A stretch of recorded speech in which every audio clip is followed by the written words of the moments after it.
E aí, pessoal, sejam bem-vindos à segunda parte dessa aula aqui, onde agora a gente vai falar não mais especificamente da pergunta Picot de estudos individuais, mas sim da pergunta Picot da sua ideia de pesquisa, ou melhor, das várias ideias de pesquisa que você já teve ou vai ter.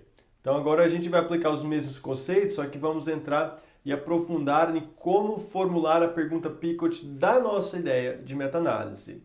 Então, a partir da ideia que a gente teve na aula 1, a gente vai conectar tudo isso agora, definindo a pergunta, formulando a pergunta de interesse, e na aula que vem vamos aprender a testar a viabilidade dessa ideia, formando critérios de inclusão e exclusão e outras estratégias. Aí o próximo bloco do curso vai ser de fato atrás dos artigos que vão ser os componentes da nossa meta-análise. Então eu quero relembrar aqui com vocês o conceito de meta-análise, que a meta-análise é a síntese quantitativa dos resultados de estudos similares. E é disso que a gente vai falar aqui agora. Quando a gente formula a pergunta da nossa meta-análise, a gente está tentando definir os limites do que são estudos que são similares o suficientes para a gente incluir na mesma meta-análise e quais estudos que são diferentes demais que não devem ser incluídos. A gente vai inclusive treinar isso bastante na nossa aula prática da aula 2. Então está aqui o forest plot, o gráfico da floresta, que é o gráfico que expressa o resultado da meta-análise. Está aí a síntese quantitativa de estudos similares entre si. Já mostrei para vocês várias vezes esse exemplo aqui. Agora o que eu quero focar aqui é o seguinte: esses estudos, todos eles listados aqui, eu e meu grupo de coautores julgamos eles similares o suficiente para serem combinados. Esses estudos, eles não eram iguais, eles não eram exatamente o mesmo estudo. Eles tinham as suas diferenças. Agora, eles eram similares o suficiente para serem incluídos na mesma meta-análise. É isso que a gente vai fazer agora. A gente teve uma ideia.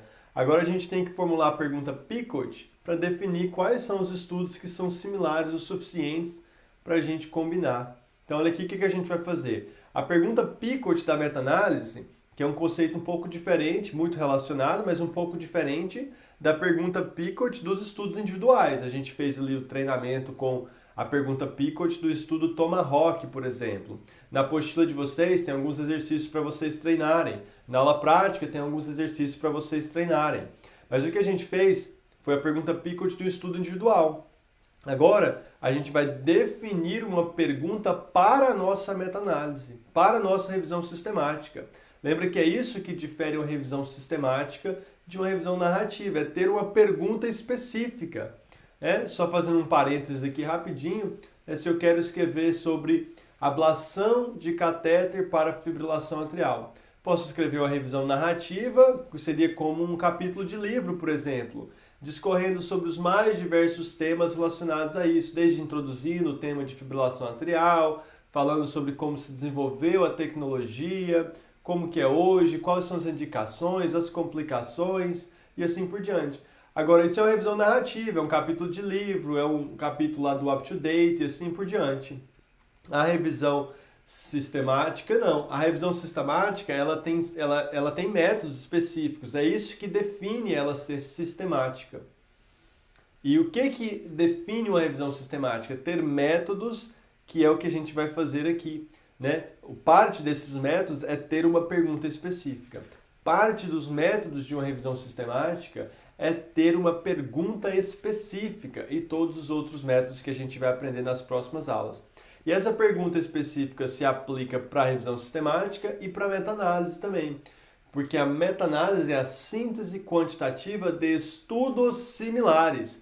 Então a nossa pergunta Picot, ela vai definir uma pergunta que é abrangente, porque senão você não vai ter nenhum estudo que se encaixe no perfil muito preciso, muito exato, se você definir uma abordagem, uma pergunta muito específica. Então ela tem que ser abrangente, para você ter estudos suficientes, para você ter estudos similares entre si, mas ela não pode ser abrangente demais, essa sua pergunta, de tal forma a pegar estudos que são muito diferentes uns dos outros, estudos que são incomparáveis. Então é esse o desafio, isso que a gente vai treinar no restante dessa aula.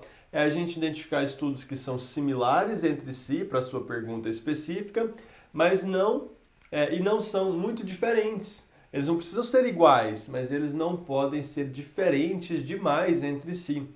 Uma analogia muito boa é um ditado, né, americano que é Don't compare apples with oranges. Então tá aqui o exemplo para vocês. Tá tudo bem, é aceitável a gente incluir estudos similares entre si, não precisam ser iguais. Podem ser maçãs de diferentes espécies, porque não deixam de ser maçãs. São a mesma coisa, mas não são idênticas. São espécies diferentes da mesma coisa, da mesma maçã, de uma maçã, nesse caso uma fruta. Agora, a gente não pode incluir, então isso aqui é aceitável, né? São similares o suficientes para a gente comparar. Agora, o que a gente não pode fazer é comparar maçãs e laranjas. Quando os estudos são muito diferentes entre si, a gente não pode juntar eles todos na mesma meta-análise, porque a meta-análise é a síntese quantitativa de estudos similares entre si, tá bom? Então aqui vou exemplificar para vocês exatamente o que eu quero dizer. Com esse exemplo aqui, a gente já viu ele em algum lugar aí das nossas aulas passadas, que é sobre essa meta-análise que eu publiquei de duplo contra único antiagregante plaquetário após cirurgia de revascularização miocárdica. É uma meta-análise que eu publiquei com alguns colegas. Então vamos lá. A gente vai pensar nessa questão de se os estudos incluídos são similares entre si ou não, para cada componente da pergunta Picot. Quer ver? Vamos lá que vai ficar mais claro. Essa é a pergunta Picot da meta-análise. Então, a gente desenvolveu a pergunta Picot da meta-análise nossa dessa maneira. Pacientes pós-cirurgia de revascularização miocárdica. O grupo intervenção é um duplo antiagregante plaquetário. O grupo controle é um único antiagregante plaquetário. É aspirina apenas. E os desfechos que a gente estava interessado era mortalidade, infarto, AVC, sangramento e a patência da ponte, especificamente a ponte de Safena. É um estudo claramente terapêutico, testando duas estratégias terapêuticas diferentes, duplo ou único antiagregante plaquetário. E aqui a gente incluiu tanto estudos randomizados quanto estudos não randomizados, observacionais. Vou explicar isso para vocês já já. E o tempo de segmento que a gente estabeleceu foi de no mínimo 3 meses. Então o que a gente vai fazer agora, eu vou explicar para vocês o passo a passo como que eu cheguei nessa pergunta Picot da minha meta-análise. Eu tive uma ideia, lembra que a ideia lá, eu dei aquele exemplo para vocês, a ideia surgiu do ambulatório. Você está na dúvida se é o duplo ou único antiagregante plaquetário que prescreve o paciente. Você teve uma ideia e aí eu formulei ela, eu organizei ela nessa pergunta Picot aqui. E agora eu vou explicar para vocês como que a gente fez essa organização da pergunta Picot. Por que a gente escolheu alguns desses parâmetros. E a gente vai focar em cada ponto específico da pergunta Picot com aquele conceito em mente. Incluir estudos que são comparáveis, que são similares entre si, mas não precisam ser idênticos, mas também não podem ser diferentes demais. Então, olha aqui, a população, primeiro componente da pergunta Picot. Né? Eu falei que é aceitável a gente incluir pacientes, maçãs diferentes. As populações dos estudos não precisam ser exatamente idênticas, mas elas não podem ser populações diferentes demais. Então, você tem que colocar um limite, né? Que tipo de população você aceita no seu estudo, mesmo que elas sejam um pouco diferentes entre si, mesmo que elas sejam maçãs diferentes, e onde está a linha? Onde que separa o que é uma maçã e o que é uma laranja? O que separa a população que é muito diferente daquela que você está interessado? Então, nesse exemplo aqui, por exemplo, a gente decidiu que qualquer paciente que já fez revascularização miocárdica, cirurgia coronária, estaria incluso, mesmo se fossem situações clínicas diferentes. Um paciente que fez por angina estável, o outro que fez por síndrome coronariana aguda.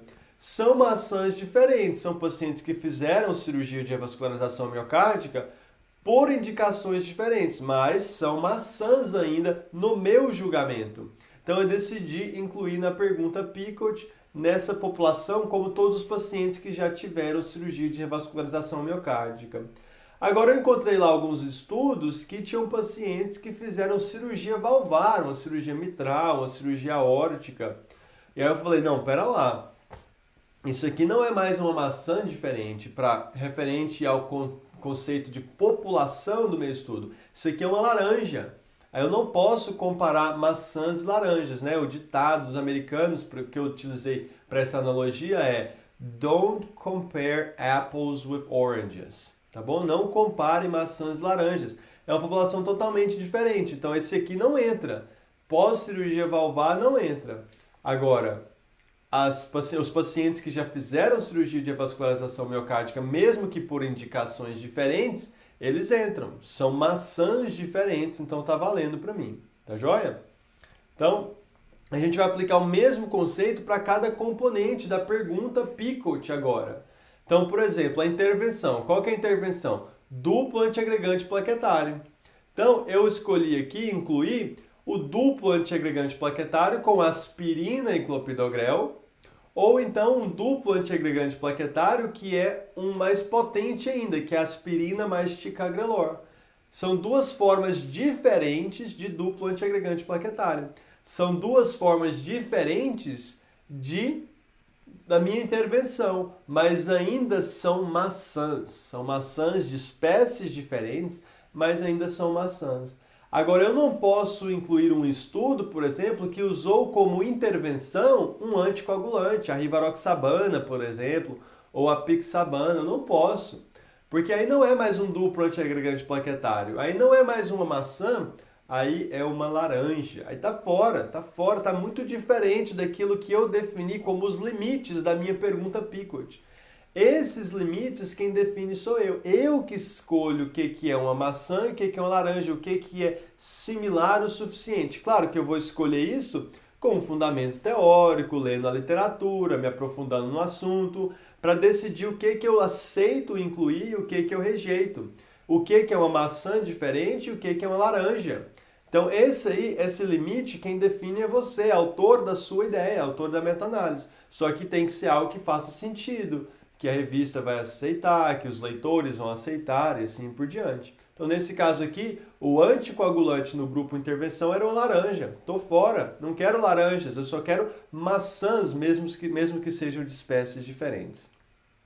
O mesmo conceito se aplica no grupo controle. Nesse caso, o grupo controle era o uso de um único antiagregante plaquetário. Então, a intervenção é duplo antiagregante plaquetário, o controle é único antiagregante plaquetário. Então aqui é a mesma coisa. Eu aceitei, por exemplo, aspirina como um único antiagregante plaquetário no grupo controle, tudo bem.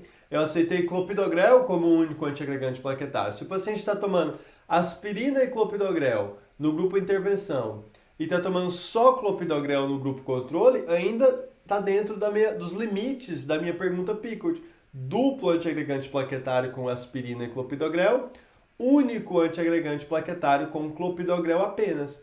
Ah, mas são maçãs levemente diferentes, porque aqui um estudo tem um grupo controle aspirina, o outro estudo tem um grupo controle clopidogrel.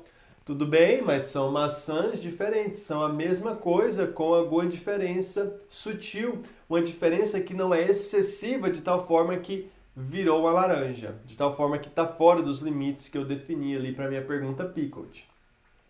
Agora, nesse exemplo, se eu tinha, por exemplo, no grupo controle, uma outra forma de duplo antiagregante, por exemplo, um estudo estava comparando aspirina e ticagrelor com aspirina e clopidogrel. Aí não é mais uma maçã, é uma laranja, porque agora você tem duplo antiagregante no grupo controle, no grupo intervenção, e uma outra forma de duplo antiagregante no grupo controle. Aspirina e ticagrelor contra aspirina e clopidogrel. Tá fora. Não está nos limites que eu defini para a minha pergunta PICOT. Quais são os limites que eu defini? Duplo antiagregante no grupo intervenção, único antiagregante no grupo controle. Então eu estou tentando diferenciar o que é uma maçã e o que é uma laranja através dos limites que eu defini na minha pergunta PICOT. Agora, isso aqui é muito importante, que a gente vai partir para desfechos. Para falar de desfechos. Mas antes de falar de desfechos, eu quero fechar essa ideia aqui.